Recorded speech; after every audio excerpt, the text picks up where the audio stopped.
ত্রয়োদশ জাতীয় সংসদ নির্বাচনে প্রার্থিতা ফিরে পেতে ইসিতে ৬৪৫টি আপিল হয়েছে। সকাল থেকে আপিল শুনানি শুরু করেছে নির্বাচন কমিশন। চলবে ১৮ জানুয়ারি পর্যন্ত। ঢাকার আগারগাঁওয়ে নির্বাচন ভবনের অডিটোরিয়ামে প্রতিদিন সকাল ১০টা থেকে বিকেল ৫টা পর্যন্ত এসব শুনানি অনুষ্ঠিত হবে।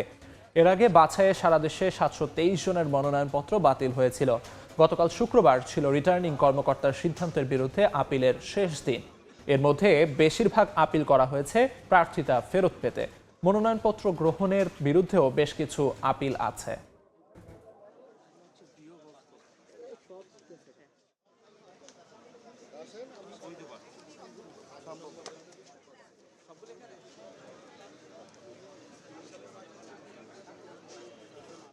বিস্তারিত জানাতে এই মুহূর্তে আগারগাঁও নির্বাচন কমিশনে আছেন রিপোর্টার শাহিন আলম।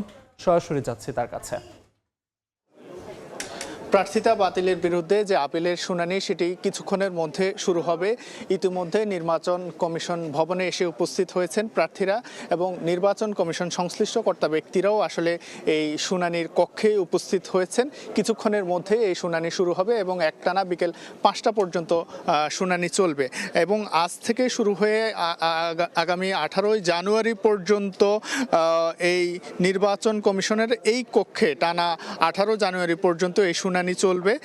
এতে করে যাদের প্রার্থিতা এর আগে বাতিল হয়েছে তারা যে আবেদন করেছেন সে আবেদনের প্রেক্ষিতে তাদেরকে সশরীরে রেখে সেই শুনানিটি অনুষ্ঠিত হবে।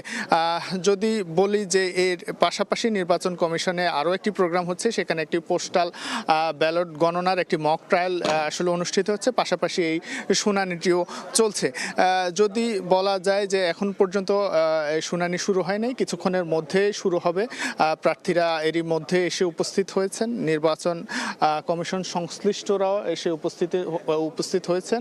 বলা যায় যে কিছুক্ষণের মধ্যেই এটি আসলে শুরু হবে।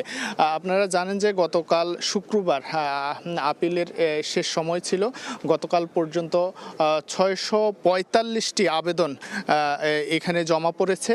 সেটি ক্রমান্বয়ে প্রতিদিন এই শুনানি অনুষ্ঠিত হবে।